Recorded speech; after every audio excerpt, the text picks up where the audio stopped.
What's going on, everybody? Welcome to Brutal Planet Comics. I'm your host, Trey the Brute Daniels, and welcome to an episode of Brutal Rant.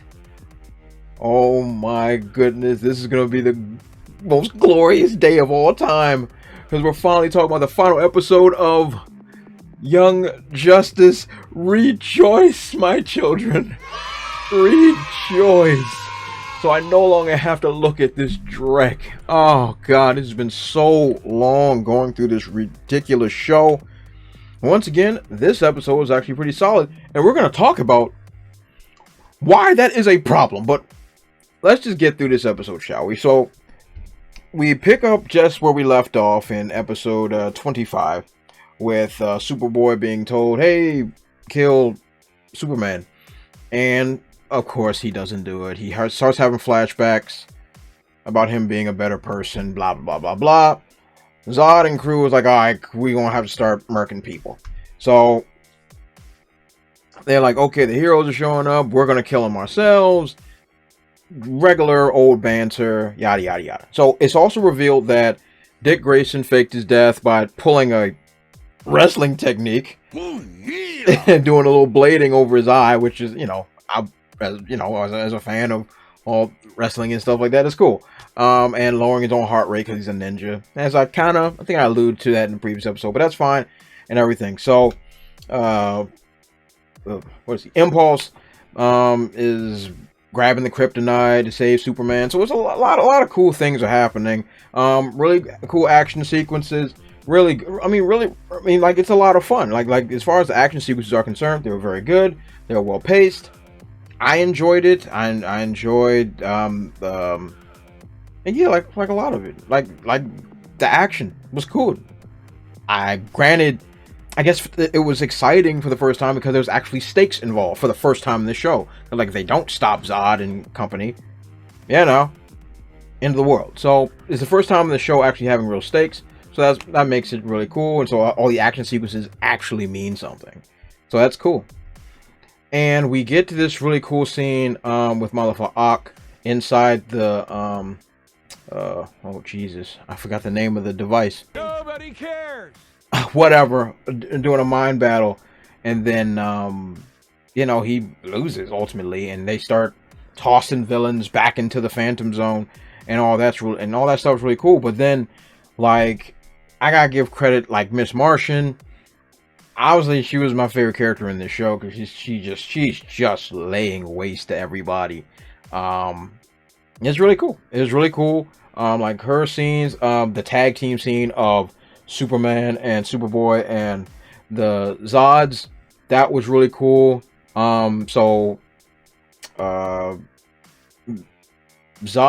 and his crew are thrown back into the Phantom Zone. His wife gets teleported by the Emerald Empress. There we go. Emerald Empress is being taken into outer space somewhere. Whatever. Because they're trying to, set up for future stuff, which we hope does not happen, Lord Jesus. And Baby Zod gets into the time capsule. Now, Rocket, we assume that she was dead.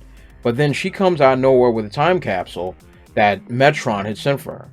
And yeah, so then we see Baby Zod get in a time capsule, teleport somewhere, and then the Legion is like, oh man, we're screwed. We're back to square one. So it seems like all hope is lost and everything when it comes to that. But they save the day. We watch the sun rise, all that beautiful stuff. Yay. Good guys win, bad guys lose. But let's talk about the only scene that really matters. Glorious. This dude, Metron, is the GOAT. So he sends the Time Sphere to go get Rocket to send to the time because he knows that Baby Zod is going to steal it.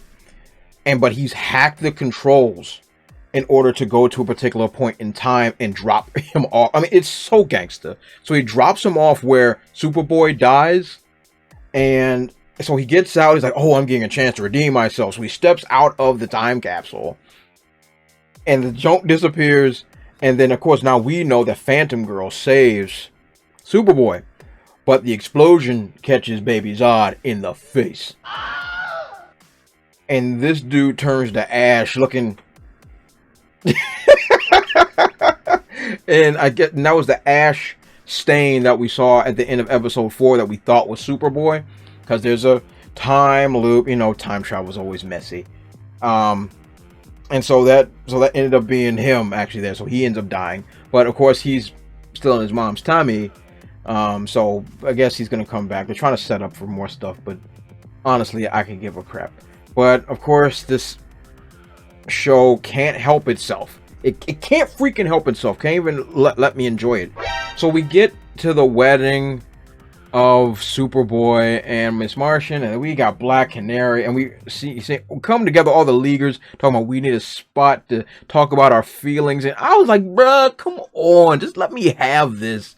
Just let me have something. They had to find a way to wiggle in some feelings. So if they're doing Heroes in Crisis, now granted, I love Tom King and his work. Don't get me wrong, but I wouldn't want to watch a whole show on it. Wait, I don't want to watch this show at all. What am I talking about? I don't want to see any.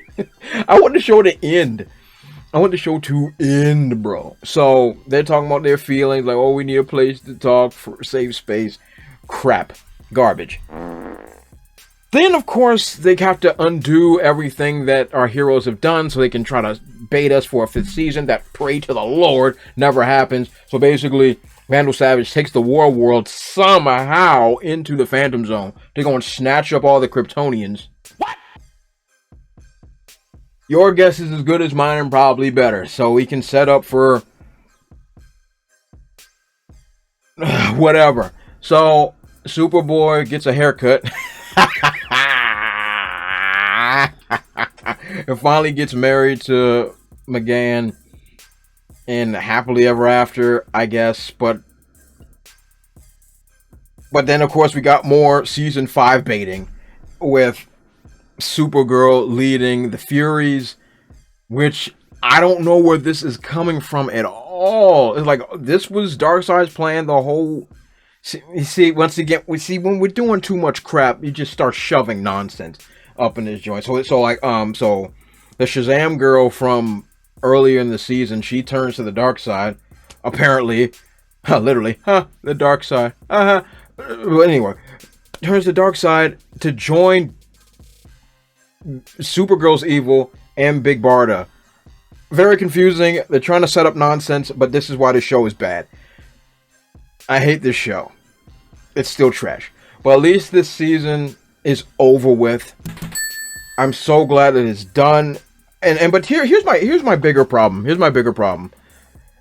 They actually attempted to give me something competent this time in this last story arc. Where the heck was this the whole season? You didn't give me 3 episodes that are actually competent. Actually, I'll give you 4. There was one other one with Baby Zod trying to get into the Phantom Zone. So 4 episodes out of 26 that gives me something competent.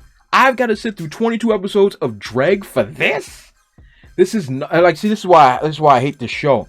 So now that they've given us something competent, now the fans, I don't even call them fans, shills that are watching this are like, oh, the show's actually great. It's not. It's not. The show is trash. Do not be deceived. Do not be deceived. It's garbage.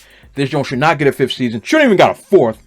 All of it is trash. It's garbage. But it's really disappointing to see that you could have actually given me something good this whole time, but refused to do so for a myriad of reasons.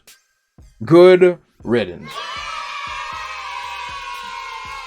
So, what did you guys think about this season of Young Justice, season 4? Let me know in the comment section below. I'm just glad it's over. I'm so glad it's over. But, yeah, anyway. Like, comment, subscribe, and share the video. And follow me on those dope social media platforms see over there. As always, you guys have been awesome, and I'll catch you all next time.